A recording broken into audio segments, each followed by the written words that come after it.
Welcome to Big Fella's big ol' list of albums I listened to this year. 2022, the year of our Lord. I do a lot of driving, and I had a lot of time to listen to albums this year. And I really wanted to make some kind of video talking about some of my favorite projects of the year, and I thought this would be a cool way to go about it, so I can kind of give each album a little time in the spotlight, even some that weren't my favorites. I'm gonna be ranking them all from album of the year worthy to amazing, fire, decent, mid, and trash. And then at the end of the tier list, I'm gonna pick one album to be the true album of the year for 2022. Couple quick caveats before we get into it. I'm not counting any deluxe albums for this. I'm gonna stick to just basically oh my god. I'm gonna be sticking to just standard album releases, no deluxe albums. So that means no Melt My Eyes deluxe, no Melodic Blue deluxe, no Magdalena Bay. Great albums, great projects, but I'm just gonna stick to core releases just to keep things a little simpler here. Also, I'm recording this video on December 3rd, so if your album came out after December 3rd, sorry. And let's just get straight into it. These are in no particular order. It looks like they're mostly in alphabetical order. I can also see I put Gemini Rights twice. He's a Gemini, you know, two sides. All right, so starting off with 10 by Westside Gunn.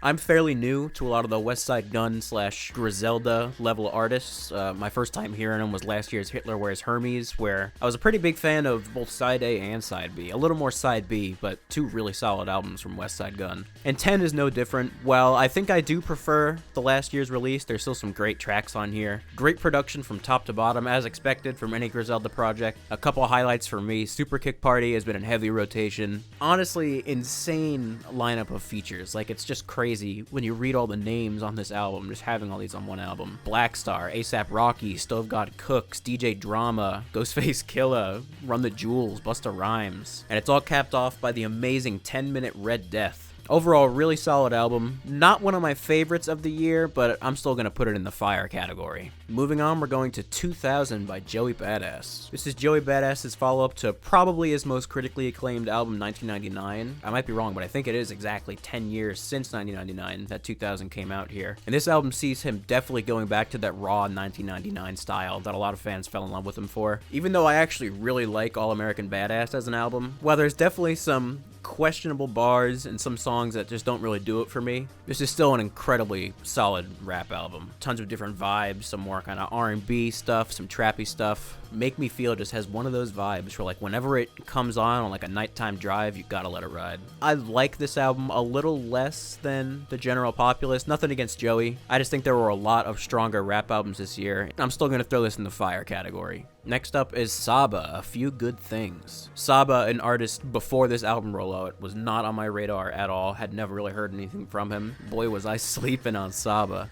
This album is incredible to me. There's just so many amazing tracks on this thing from top to bottom. Tracks like One Way, Fearmonger, not even hip-hop, almost getting into like soul territory. And then there's still some hard-hitting tracks in there like Survivor's Guilt and Stop That. The beautifully written 2012. One of the things that does hold this back from being an album of the year worthy for me is that I do feel like it gets a little long near the end. Kind of takes its time concluding itself, if that makes sense. But still, there's so many great tracks here. Just an incredible vibe, just raw, real emotion on here. I'm gonna throw it in the amazing category. Excited to see what Saba and all the Pivot Gang guys have coming next. Next up, we have Above Cirrus by progressive rock band Pure Reason Revolution. This is the follow-up to their 2020 album Eupnia, which was the first time I stumbled upon these guys. Very impressed by just the arrangements and the soundscapes and the melodies on Eupnia. And Above Cirrus does hold its own. It's still a good album. I don't think it reaches the same highs as their previous effort for me personally, but there's still some great tracks, especially near the back end. The run of Scream Sideways to Dead Butterfly to Lucid is just an incredible 3-track run to end the album, in my opinion. But some of the front half of the album doesn't capture my attention as much. I'm still gonna throw this in the decent category. I wouldn't say it's mid. There's still some really great riffs, really cool melodies. All right, here's one for the music nerds. Black Country New Road, Ants From Up There. This has to be album of the year worthy. This is a type of music, a sound that has never really resonated with me. I'm not a big like indie guy, I guess, but like just take one listen to this thing and it has to be an album of the year contender. The instrumentation is beautiful from top to bottom. The vocals immediately grab you and keep you in. Just incredible display of emotion, incredible rawness, all concluded by what's got to be one of the best songs of the year, Basketball Shoes. This is a rare example where song for song, maybe it's not one of the strongest albums of the year, but the full album experience for me Rocky is phenomenal. Next up, we have Ari Lennox with ASL. Plenty of Fish has to be one of the songs I've had in my head the most this year. Beautiful performance from Ari Lennox over equally beautiful R&B production. It's hard to imagine someone like Ari Lennox having problem finding a man or having to use something like Plenty of Fish, but it makes for a really great album experience, especially with the way this album is sequenced as well. Definitely one of the strongest R&B albums of the year, maybe the strongest. I'm gonna throw it in fire for me. Next up, we have Bible by Fivio Foreign. I was so hyped for this album, coming off of last year's Off the Grid with Playboy Carti and that other guy. Arguably, Fivio had one of the best verses on all of Donda, and I was really excited to see what he could do in a solo capacity. This album is very mixed for me. There's some tracks that I think are great, like Changed on Me or What's My Name. Confidence with A$AP Rocky is also a highlight. City of Gods has to be one of my favorite choruses of the year with Alicia Keys. But as a full album experience, I feel this album gets tedious to listen to very quickly. It's a little too much of the same. Things start to blend together, especially in the middle area. And the times where Fivio's trying to get out of that comfort zone on some different production, it just doesn't hit as hard for me. Not to mention some of these features just can't hang on these modern drill beats. Like Lil Yachty is literally like a little brother trying to copy his brother's flow. I hate to do it, but I've got to throw the Fivio in mid. And I'm a Fivio defender, man. I think he has so much to offer, but as a full album experience, this just wasn't it. Oh, here we go. Capra Songs, FKA Twigs. This is the first year I found out about FKA Twigs, and from going to hearing some of her previous work, you know, things like Mother Creep and Glass and Patron, to the tracks on Capra Songs, I like this shit, man. People say she's selling out. I don't think so at all, man. This is top to bottom bops from FKA Twigs. And I think this album still keeps a lot of that weird, you know, edge she has. Twigs is coming in, changing up the game with her own flavor of dance and pop music,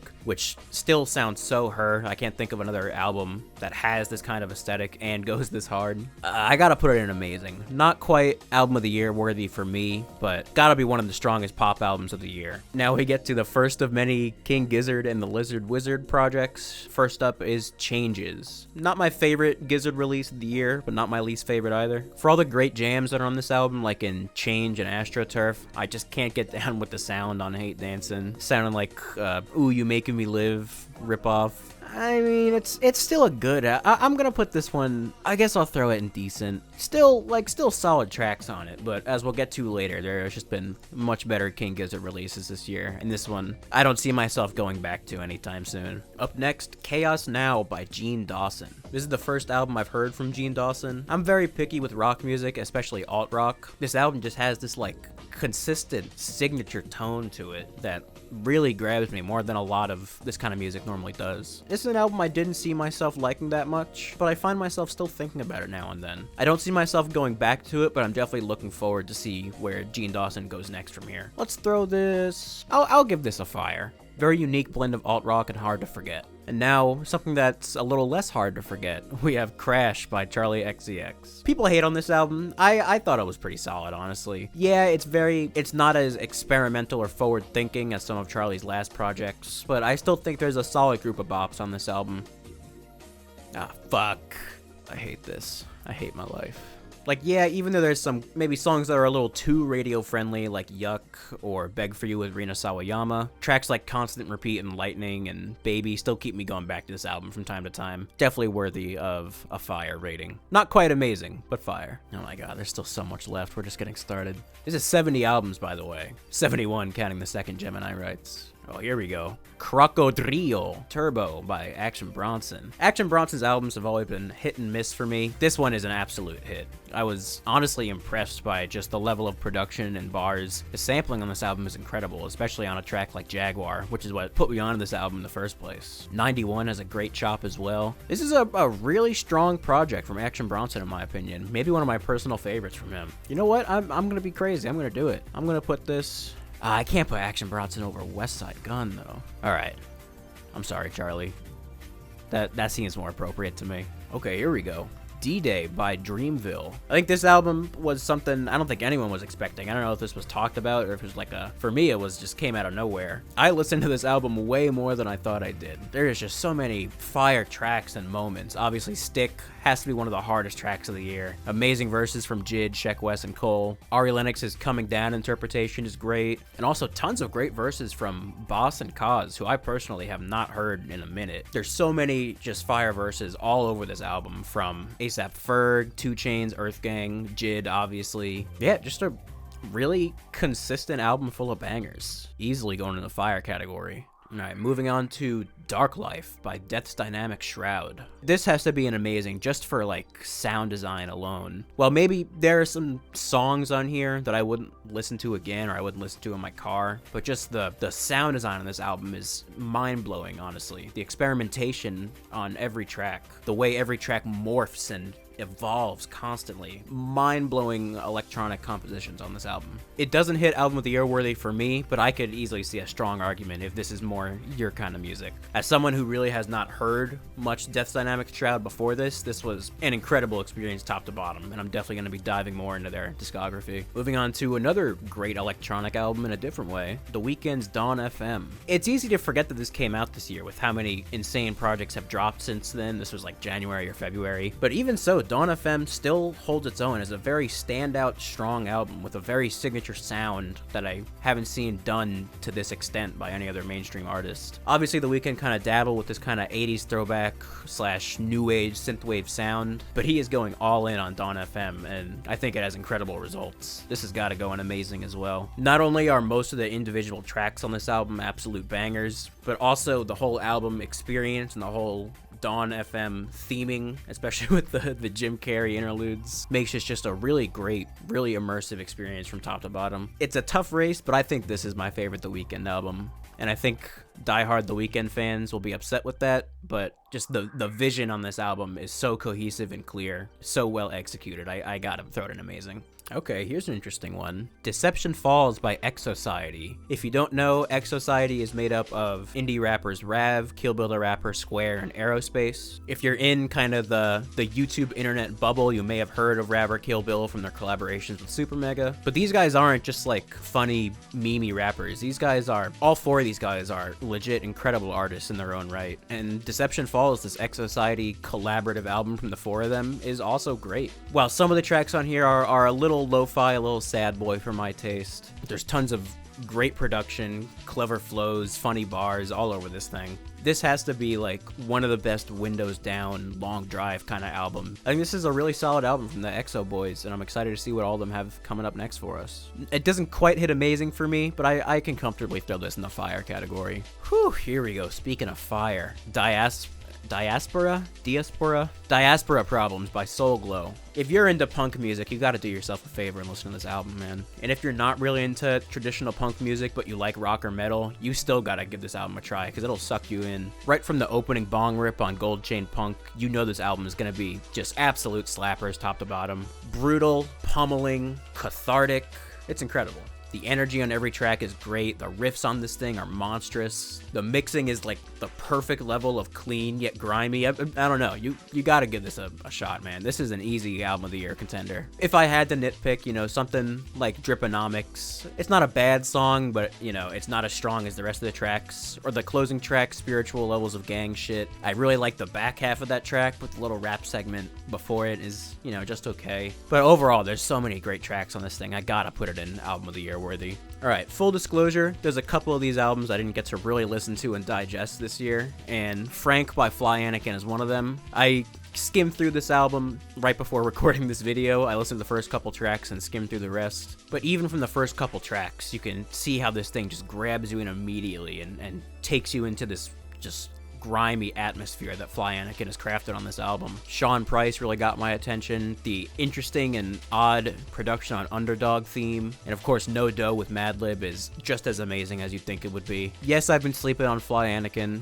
Yes, I'm sorry. I will be waking up to Fly Anakin, because even just the short amount of time I've spent with this album, it's still very impressive for me. I'm gonna throw it in fire, but honestly I think if I spent more time with it, I could see that going into amazing. What is this again? is what everybody's saying, because Calvin Harris's Funk Wave Bounce Volume 2 has got to be one of the most forgettable albums of the year. I remember when Funk Wave Bounce 1 came out, and I remember liking it a fair amount. You know, songs like Feels with Katy Perry and Pharrell. I remember most of Volume 1 being at least decent, but Funk Wave Bounce Volume 2, I can't even remember a single song on this album. Even now, looking at the track list, like, I don't even remember what... Okay, I think Woman of the Year was okay. I remember Chloe had a good verse. Just nothing. Nothing's coming to mind. Pusha T was on this album? See, when the hell did that happen? But yeah, forgettable, very bland production throughout. I'm sure some of those verses were okay if I could remember them, but I think the fact that everything about this album is so unmemorable, I'm not going to put it in trash, but this is definitely going in mid. Alright, moving on to the Steve Lacy's with Gemini Rights. I'm sure all of you have probably heard of Steve Lacy at this point, especially with the phenomenal success of his track Bad Habits. I wish I knew you wanted me. I think this is a solid album. This album is definitely a vibe. Maybe not my vibe, but there's still a handful of really enjoyable tracks here for me. Songs like the aforementioned Bad Habits, Helmet is a great track, Mercury as well is a solid track. This album does kind of lose me in the back half, but there's still, I think, a lot to be enjoyed here. I know I'm going to make some enemies here, but I gotta throw the Steve Lacy in decent. If this is your vibe, you know, I can see you putting this much higher, but for me, it's just not my thing. Next up is Ghetto Gods, the newest album from EarthGang. I feel like it's been a good year for EarthGang. They had some great tracks on the Dreamville D-Day album. They've had a lot of great features on other albums throughout the year. I don't think this album is mind-blowing in any ways, but it's really consistent quality of beat, quality of songwriting, quality of flow from top to bottom. I think this album does suffer a little bit from how long it is, but still a really great group of tracks in here and deserving of a fire rating.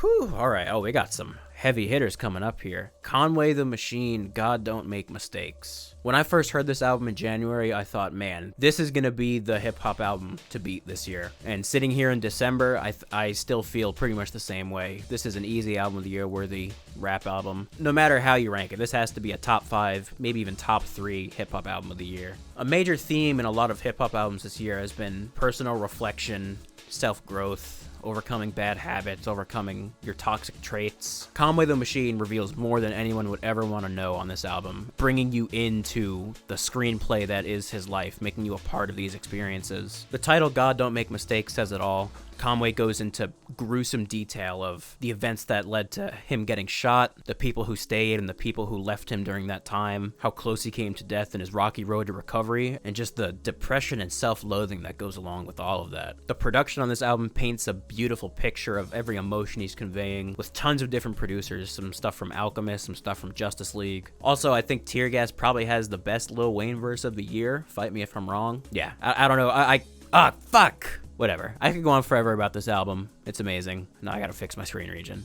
Up next, another heavy hitter. This is God's Country by Chatpile. Chatpile is a metal band I've heard a handful of singles from here and there, but I was not ready for what this album had in store for me. From the very first track, Slaughterhouse, they just established this aggressive, disgusting tone that stays with for the whole album. This album covers a ton of topics like homelessness, government overdevelopment, overcoming personal demons, and it does it all in such a, like I said, just such a gruesome way. This is one of those albums that when you listen to it, you think, man, the band must have felt so good getting this out of their system. Why do people have to live outside? Have you ever lived outside? The closing track, Grimace Smoking Weed.jpg, which has to be one of the funniest song names of the year, is also somehow the darkest and most harrowing track on this whole album. This song specifically really stuck with me and is a big reason why I'm elevating this album so high. This has to be one of the just the realest depictions of having suicidal thoughts and battling yourself in your head. I'm gonna throw this in the amazing category. It's very close to album of the year worthy, but I think there is one album coming up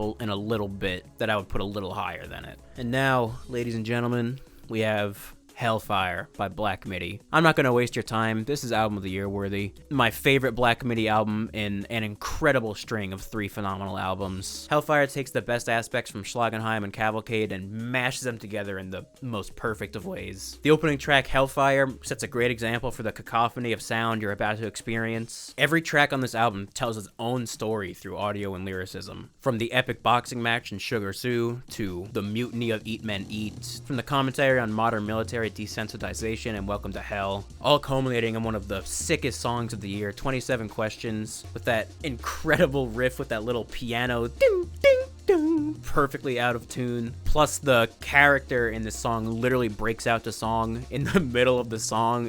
Black Midi is constantly pushing the boundary of what progressive rock music should and could be. Every song has at least one little moment that just takes it over the top. Easy album of the year worthy.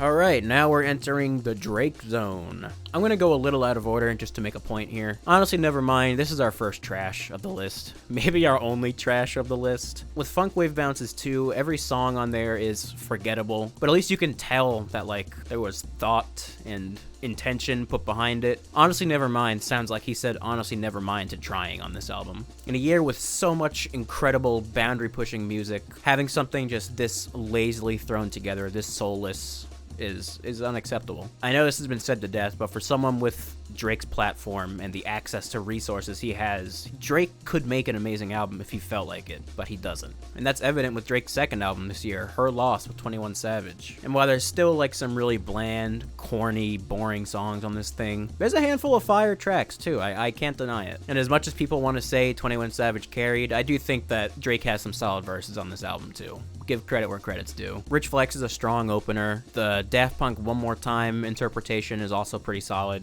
I'm gonna throw this in the decent category. No, I can't put that on the same level as Steve Lacy. This is going in the mid. All right, here we go. Hostile Architecture by Ashenspire. This is the album that Chat Pyle's girlfriend told him not to worry about. This album has to be one of the most brutal, hard-hitting rocker metal albums of the year. From the incredible prog rock opener that is The Law of Asbestos, all the way to the harrowing closing of Cable Street Again. This album's insane. This album is incredible. I've got to throw it an album of the year worthy. I do have to give a shout out to The Needle Drop. I never would have heard of this album was it not for his review, and I'm sure there's a lot of people in the same camp. If you're into prog rock or avant-garde metal or any kind of weird experimental rock, you gotta check this thing out. The lyrics and lyric delivery is maybe a little brutal for some, but I can't get enough of this guy's voice. When this dude says something, you feel it and he means it. Similar to Chat Pyle's Why off of God's Country, this album is a dark look at the consequences of modern industrialization and how it affects the people who are too poor to do anything about it, the gutter people, as he alludes to on this album. This album is just an incredible expression of emotion. You gotta give it a listen. Coming up next, what's definitely gotta be a fan favorite this year, I Didn't Mean to Haunt You by Quedeca. This has to be one of the most interesting album experiences of the year. The atmosphere that's painted from the very beginning of this album is unlike anything else I've heard this year. It's really hard to compare this album to anything. While I'd say there's only a handful of tracks that I find myself going back to, the full experience of the album is just really captivating in this hard to explain way. Similar to Dark Life, I think the album experience is much stronger than the songs on their own. For me personally, I'm gonna put this in fire. I know a lot of people hold this album in very high regard, and I can see why. It's very ambitious. I just don't see myself listening to it again, and I can't see myself putting it over some of these other albums. Alright, our second King Gizzard and the Lizard Wizard album. Mushrooms, planets, ice, lice, mice. In all seriousness, this is probably my favorite King Gizzard album of the year. I'll just spoil it here. Laminated Denim is a close second, but Magma, Lions, Tigers, Bears, this has got to be the strongest King Gizzard album of the year. Easily in the amazing category. King Gizzard is another very hit and miss band for me. For every album that I love from them, there's also an album that I can't get into, but this is definitely one of the stronger ones, maybe in their whole discography for me. I think the opening track, Mycelium, is kind of a skip for me, doesn't do it, but the rest of this album is fantastic. This ranking is really elevated by the back three tracks especially, from Hell's Itch to Iron Lung to Glee 710. Just an incredible 3-track jam session.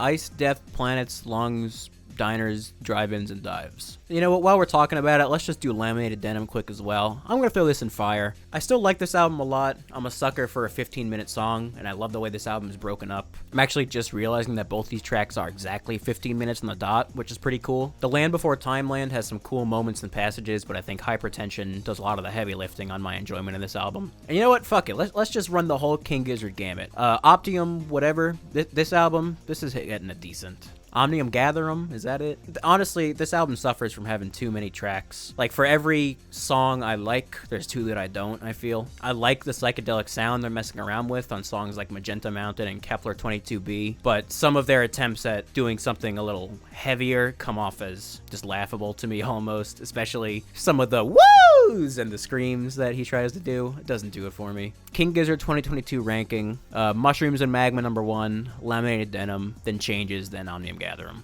Coming up next is Imposter Syndrome by AG Club. This is another album that, while there's a couple songs from this album that I've heard and been listening to throughout the year, I haven't heard the whole thing top to bottom until a little bit before recording this video. On first listen, I found this really infectious. Just these guys have great energy, a very unique production style, great bars. I think this fits comfortably in the fire category. I've been listening to Mr. Put It On since the single came out earlier this year, and I didn't even realize it was them until I listened to this whole album. These guys are doing a great job of establishing their own hip-hop style, while still being not afraid to dabble with other genres, like in True Religion. Another album full of bangers, excited to see what else these guys have in store. Moving on to Future, I Never Liked You. Honestly, I never liked Future that much, but I gotta admit, there's some great production on this thing. There's some bars that are so awful that it's funny. And I don't mean awful in like a bad rap, I mean awful in like a bad person kind of way. I guess that's kind of the appeal of Future, and he's definitely dialing that griminess up to 11 on this album. And I can't deny that there is some fun tracks on here. We just wanna get real high, yay. I'm gonna throw this in decent, a little before fire, only because there's some great tracks on here, like Keep It Burnin', Gold Stacks, Massagin' Me. But there's still a lot that just kinda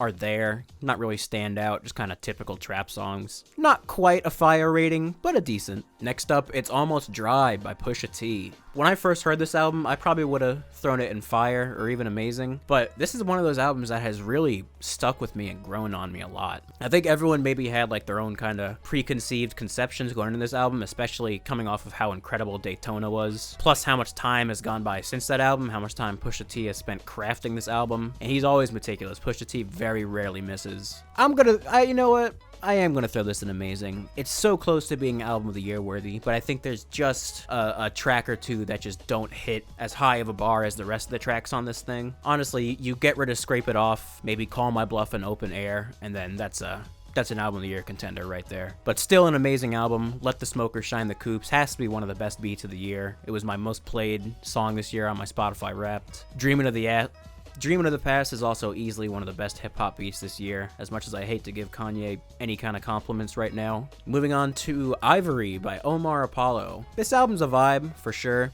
but it's not really my vibe. I was really impressed with the first couple tracks. I really like the kind of old school drum machine aesthetic he was going for with a lot of those tracks, specifically on songs like Talk and No Good Reason. But as this album went on, I found myself kind of losing interest and getting out of that vibe the first couple of tracks established. Still a decent album. I wouldn't call it mid or trash. Like, I don't think there's any bad songs on this album, but not for me. A little too uninteresting for me. Alright, here's one I bet you haven't heard of. This is Crueler by Author and Punisher. Author and Punisher, the one-man industrial metal legend, coming in with a unique style of black, doom, and drone metal. If you've never seen this dude, you gotta at least look up a clip of this guy performing live. He's a computer engineer who builds all his own instruments. He literally plays the drums by punching them with a robotic fist. This dude is the real deal. This dude brings industrial to its literal meaning. Right from the jump, this album just puts you in this cinematic mindset. Drone Carrying Dread makes me feel like you're driving through a post-apocalyptic, like Blade Runner-esque wasteland. Then things pick up and get really heavy with Incinerator and Centurion. There's also a crazy cover of Portishead's Glory Box on this thing, which I could have never expected in my life. This album is amazing for me. It's another album that's really hard to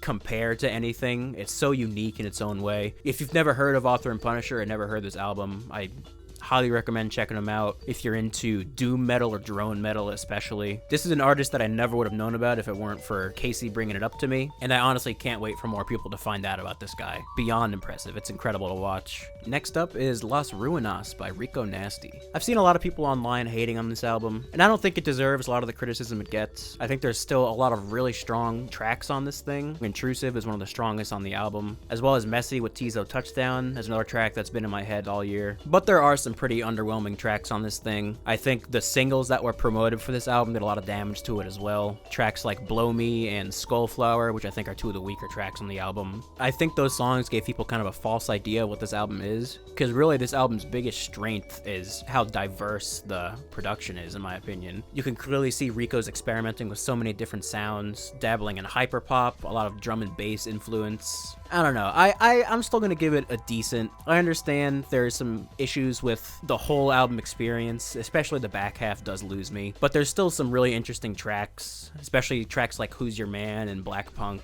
I just like seeing Rico experiment with these kind of sounds. Up next, the boy, Redveil, just turned 18. He dropped this album on his 18th birthday. For someone this young to be rapping and producing at this level is honestly inspiring and makes me as a producer just want to work harder. PG Baby has to be one of the best beats of the year, incredible sampling. And honestly, this is an incredibly consistent album. There's not really any duds. It's just banger after banger. A really impressive group of tracks from an artist who's really just getting started. I'm throwing this in the fire category for sure. Redveil is an artist I really didn't know anything about before this album, but having heard it, I wouldn't be surprised to see this dude headlining festivals in 10 years' time. Up next, Lekele 47 with Shape Up. I hope I pronounced that right. This is another artist who, before this album, I have never really heard of. This album immediately brings you in. There is so much just personality in the bars and production on this thing. Secret Service has to be one of my most played songs this year. Just incredible production, incredible like mid-2000s R&B swing. And besides all the bangers on this thing, there's some really heartfelt moments too, like in Free to Love and especially in the track Baseball. Another fire album, great bunch of bops. Really excited to see what else she has in the future. Now we've got Lightworker by Devin Townsend. I'm a huge Devin Townsend fan. His 2020 album Empath is one of my favorite albums ever, as well as his album Deconstruction is one of my favorite metal albums ever. And I was really interested to see what Lightworker would sound like, since it is kind of the sequel to Empath, since last year's The Puzzle was kind of its own thing. And honestly, I was wishing to like this album more than I do. Devin's always gotten a lot of criticism for, leaning towards this Christian rock sound and some of his newer stuff, which I never really agreed with, but on this album I can kind of see where people are coming from, especially with the track Lightworker, which I just can't get into no matter how hard I try. There are still some amazing arrangements on this track, especially in songs like Dimensions and Heartbreaker, easily the two best tracks on the album. But then you have a song like Vacation, which just makes me want to skip it from the moment it starts. I think a big problem with this album also is its closer, Children of God, which is just underwhelming for me. If you're gonna close your album with a 10-minute song, it has to be a strong one, and Children of God just doesn't do it for me. It's worth mentioning that there's some good tracks on disc 2 of this album, especially Starchasm Part 2, but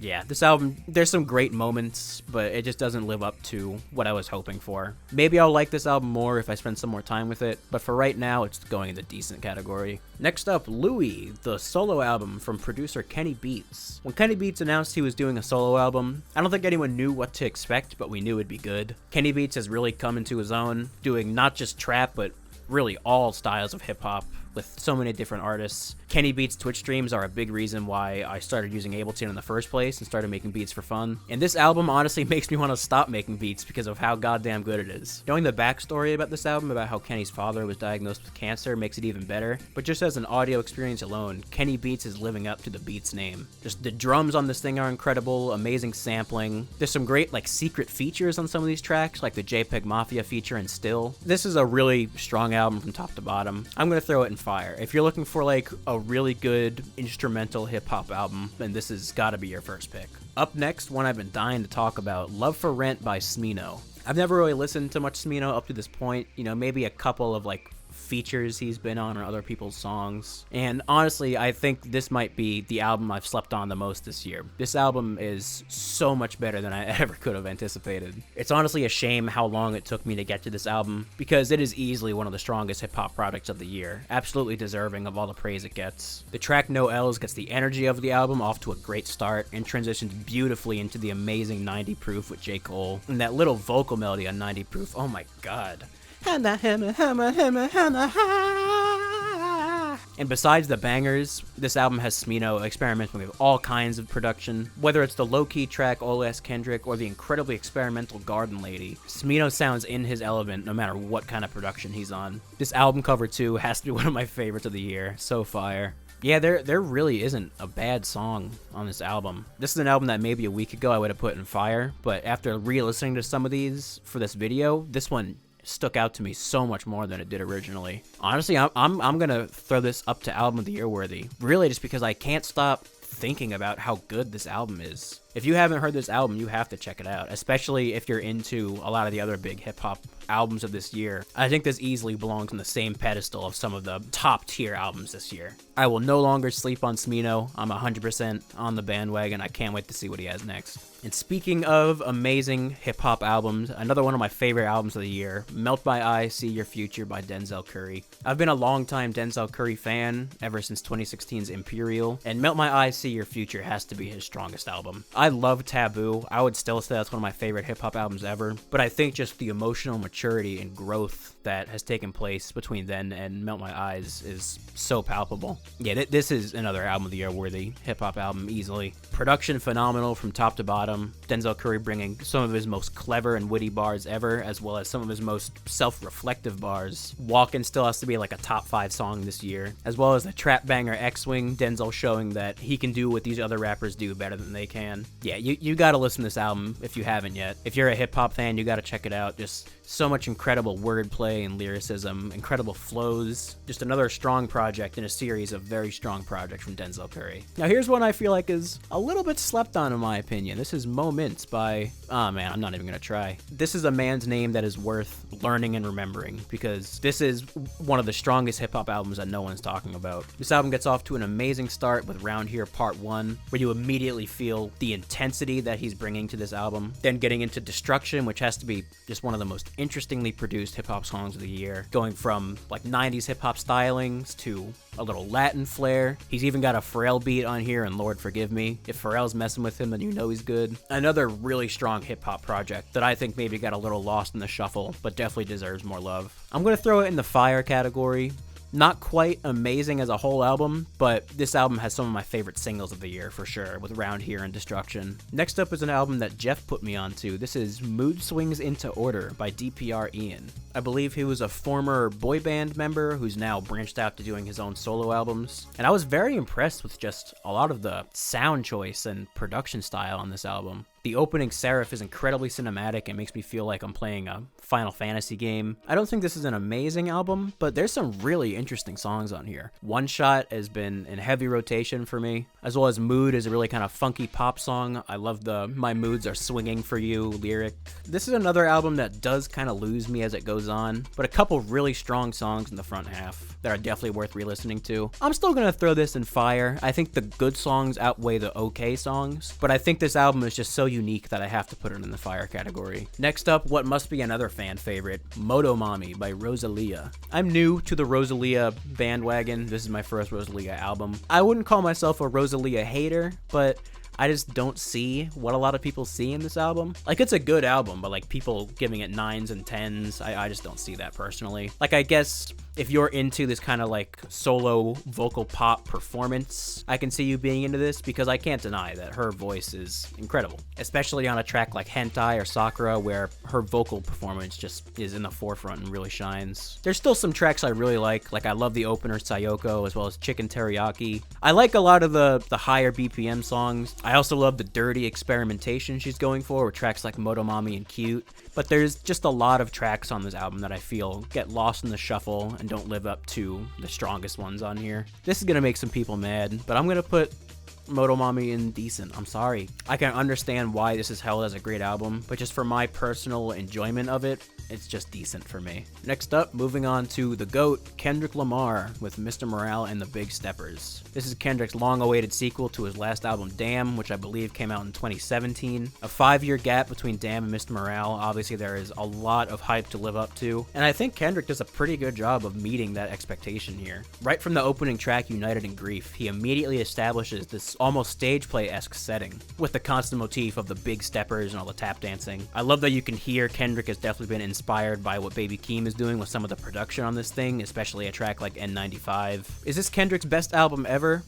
I don't think so. I think that's still To Pimp a Butterfly, but this might be Kendrick's second best album for me. This is definitely album of the year worthy. There's just too many amazing moments on this album for it not to be. Like, yeah, there's some forgettable tracks like Die Hard, and I think Purple Hearts is a little forgettable, but Father Time, one of the best tracks of the year. We Cry Together is amazing. Love hearing Kendrick on an Alchemist beat. And I love Kendrick leaning into this performance art side of him that has always been just a huge draw for me. I think Disc 2 is a little stronger than Disc 1, especially with tracks like Count Me Out, Savior, definitely one of the best tracks of the year, Mr. Morale, as well as the beautiful Mother I Sober, which could bring me to tears if I'm in the right headspace. Yeah, this has got to be album of the year worthy. Moving on to Big Nas, King's Disease 3, KD3. This is Nas's third installment of the King's Disease now trilogy with producer Hit Boy, and Hit Boy is living up to his name because this boy only makes hits. I think as amazing as Nas's bars and flows are on this album, for me, the production is really what stands out. I'm gonna throw this in fire for me, just short of amazing. I think I would prefer KD2 if I had to choose, but KD3 is still a strong album and an incredible run from Nas. Next up, this is Natural Brown Prom Queen by Sudan Archives. This is another artist where this album is really my first time hearing them. A friend of mine sent me Topless a little before this album came out, and that song was enough for me to really look forward to this full album release.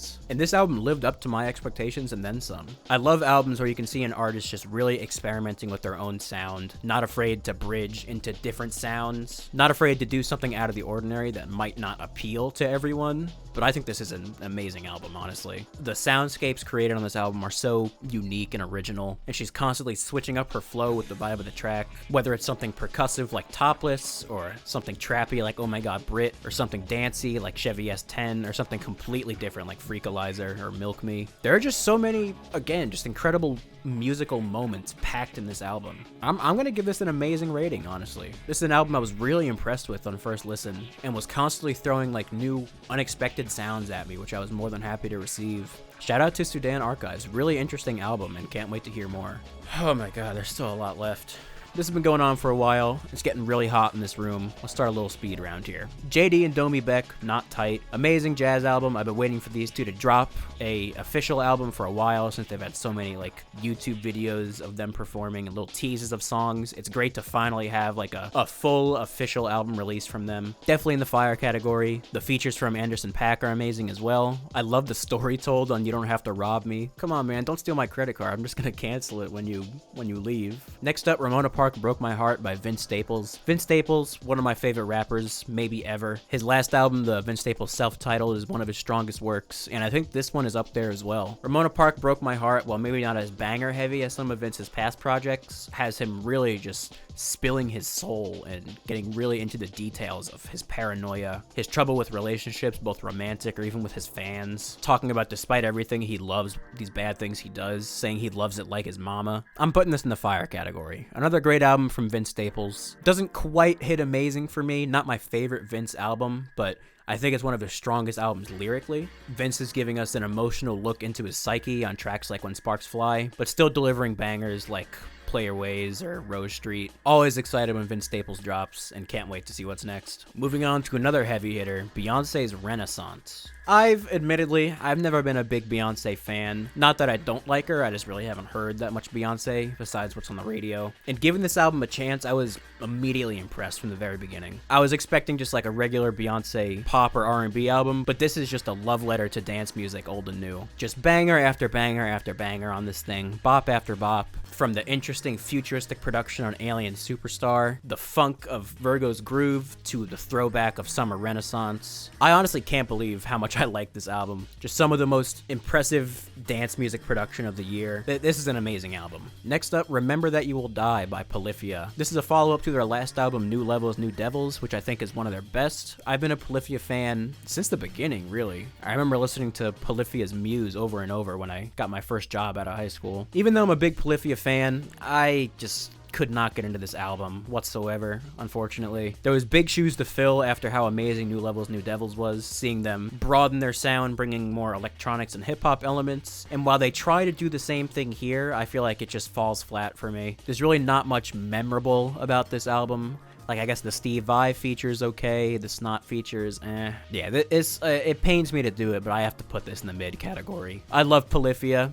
I'm always excited for new music from them, but this was just a step in the wrong direction in my opinion. Coming up next, this is Reason to Smile by Kojey Radical. This is another hip-hop album that I think is super underrated, probably flew under a lot of people's radars this year. Incredible bars from Kojey Radical on tons of funk and soul influenced production. This album has wiggled its way into my brain to be honestly one of my favorite albums of the year. If it wasn't such a strong year for music, I could see this being album of the year worthy, but I'm still gonna give it an amazing ranking. Tons of heart and passion, clearly put into this album. Great work from Kojey Radical. Next is William Crooks, Running as Fast as I Can. William Crooks is actually someone I found from TikTok. Just some random TikTok posts like, hey, these are some albums that you might have missed this year. And he was right, I would have missed this one if not for that random video. To be honest, I don't know much about William Crooks as an artist, but this album is another banger after banger. The bass on some of these tracks makes my car cry for help. The hip-hop production on this thing is amazing, with tons of hyperpop and glitch influence. This is comfortably sitting in the fire category. Next up is a Various Artists album. This is Pigeons and Planes presents See You Next Year. This is kind of just a grab bag of performances from some up-and-coming artists and some better-known artists. I found out of this thing because of the Tizo Touchdown song Roses, and then I figured I would give the whole album a shot. And there's a lot of great tracks on this thing, especially from some artists who I've never heard of before. Loner by Terry Presume is definitely one of the standout tracks, as well as Drive featuring Fana Hughes and some production from Mike Dean. A great Red Veil performance on Float as well, really interesting production choice. I'm gonna give this album a decent. While it's definitely carried by some of the tracks I just mentioned, there's a handful of forgettable tracks on here too. This next album is Shunka Ryugen by Haru Nemuri, and besides her EP Love Theism in 2020, this is the first full-length album since her amazing album Haru Soyura, and while it does fall a little short of reaching the same heights for me, there's still some really great tracks on this album. There's the marching, almost anthetic deconstruction. There's tracks like Never Let You Go, where she's going back to these kind of post-rock roots that we knew her for. Title track Shunka Ryugen is one of my favorites, mixing experimental production with hard-hitting riffs. She also has these deconstructed versions of some of her older songs. I love the new version of Kick in the World Deconstructed. Unfortunately, those are where the highlights kind of end, because there's so many songs I love on this album, but I've got to admit there's some stinkers on here too. Like Old Fashioned, for example,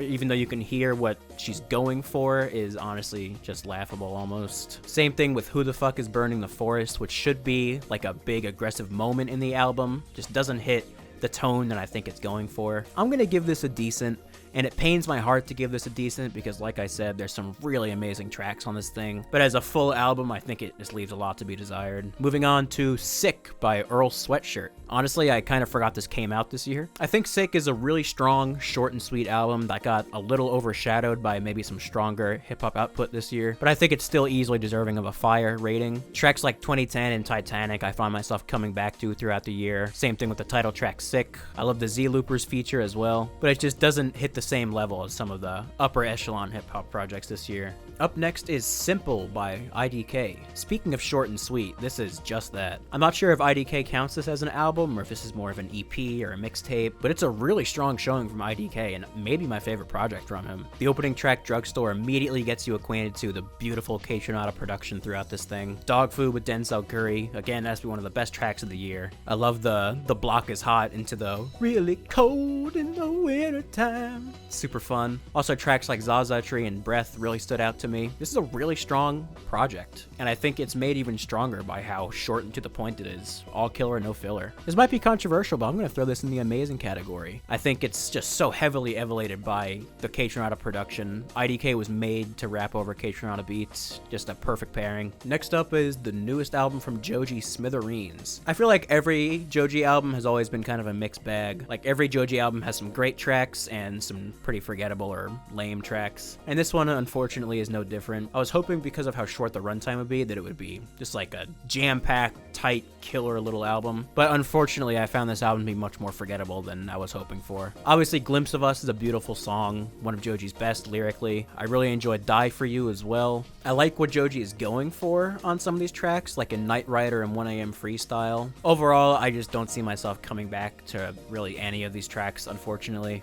And honestly, it's hard for me to even remember what some of these tracks sound like. It really hurts to do. I can't believe I'm putting Joji in the same category as Drake, but here we are. Moving on to the long-anticipated SSS, Soul Sold Separately by Freddie Gibbs. This is the follow-up to his incredible album Alfredo with The Alchemist, and instead of doing these one-producer albums that Freddie's been used to, he's put together really a super group of some of the best producers in hip-hop right now to get on this album. Freddie has definitely taken his time crafting this album, and I think the full album experience really shows that. The opening track Couldn't Be Done sets a great tone for the whole album, and the transition between really all the songs in this album is amazing. amazing, especially with the hotel lobby motif he has going on. And while this album doesn't hit the same highs as something like an Alfredo or Pinata for me, this is still another really strong album from Freddie. Freddie's bringing his best bars and his best flows throughout this entire album, to the point where some of the features get a little lost in the shuffle and can't keep up. Dark Hearted has to be one of the standout tracks on this album for me, as well as CIA, produced by Madlib. Another amazing album from Freddie Gibbs. To the surprise of no one, I'm putting this in the amazing category. Coming up next, The Funk Will Prevail by Kaylin Ellis. This album comes in at a runtime of about 22 minutes, but every second of this thing is jam-packed with funk and groove and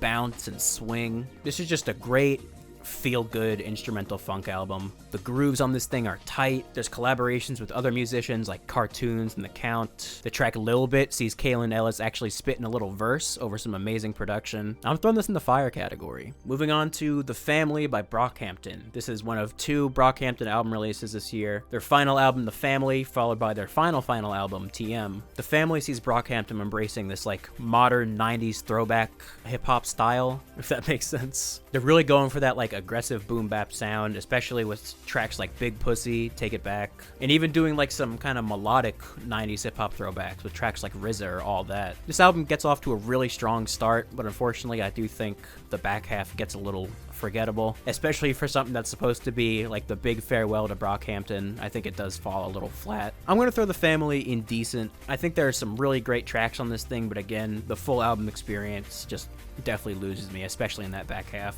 Now I'm just going to move right to TM by Brockhampton because I feel pretty similarly. There's a handful of great tracks on this thing, some really interesting production, especially with tracks like New Shoes and Man on the Moon are standouts to me. But again, for something that's supposed to be, you know, the farewell to the fans, the final Brockhampton project, I feel like it doesn't hit the same highs as a lot of their previous work. The emotional farewell maybe is not as emotional as it should be. I think I like TM a little more than The Family, so I'll place it above it, but these are both going in the decent category. Whew, here we go. The Forever Story by JID. If you're a fan of JID, I think we've all known that JID has the capability of crafting an amazing album and being one of the best rappers out there. The Forever Story proves that and then some. This is an easy album of the year worthy hip-hop album. From the very beginning with Radar, JID is bringing some of his best flows ever, some of his best bars ever, some of his best beat selection ever. There's so many beat switches on this album, so many flow switch ups, so many incredible bars. Songs like Crack Sandwich, Dance Now, Cody Blue 31 having JID go more than R&B direction, and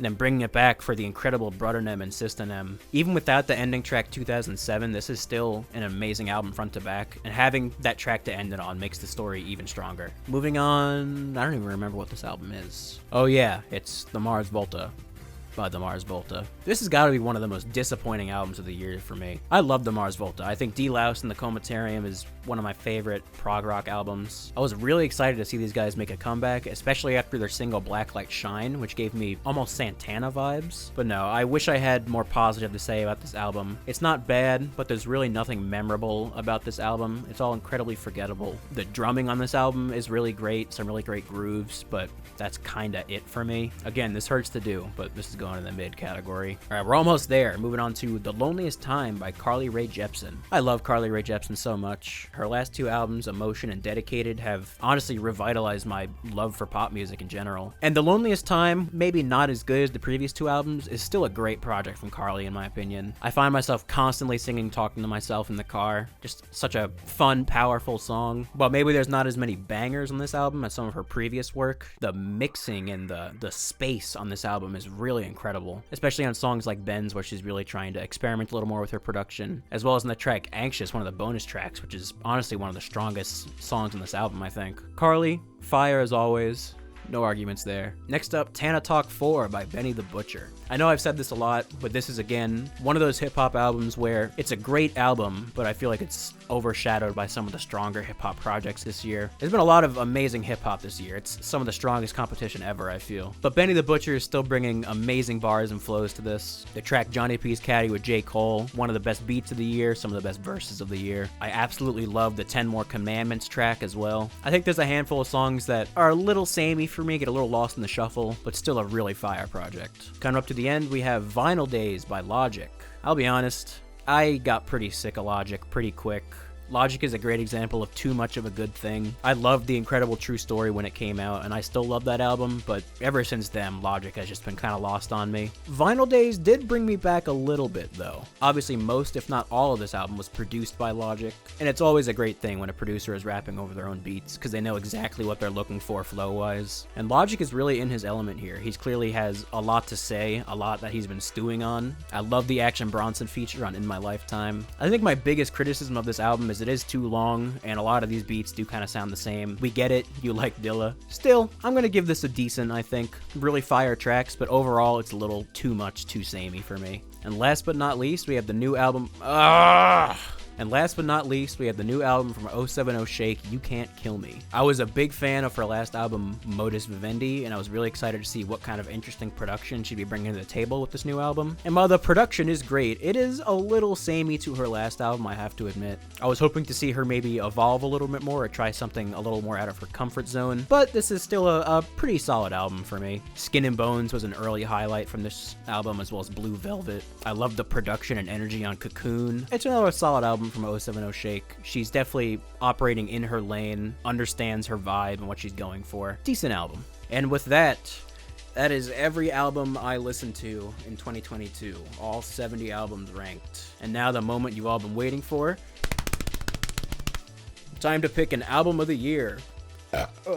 Honestly, it's tough to choose just one album of the year, especially because there's so many different styles in this row here. If this was just hip-hop album of the year, I think I would give it to JID, The Forever Story. But if we're going overall album of the year, for me personally, it's gotta be Hellfire by Black Midi. Every song on this album is telling its own self-contained story. I can't remember the last time I actually wanted to look up the lyrics to an album and read along as I'm listening to it, because the stories they tell through music, through tone, through lyrics is just absolutely next level. Not to mention still having just killer riffs and arrangements, incredible vocals. This album's phenomenal. It's got to be a 10 out of 10 for me. This is the best in a trilogy of just absolutely next level rock albums from Black Midi. They've got to be one of the most interesting rock bands out right now, and I can't wait to see what's next. Always looking forward to a Black Midi album. This long ass video is finally over. Thank you guys for watching. Let me know if you agree, if you disagree, if I missed any albums. I know there's a handful I didn't get a chance to listen to this year, so let me know if I missed your favorite album, or if your favorite album is Motomami and you want to yell at me, that's fine too. But thank you guys for watching, and I'll see you guys next year.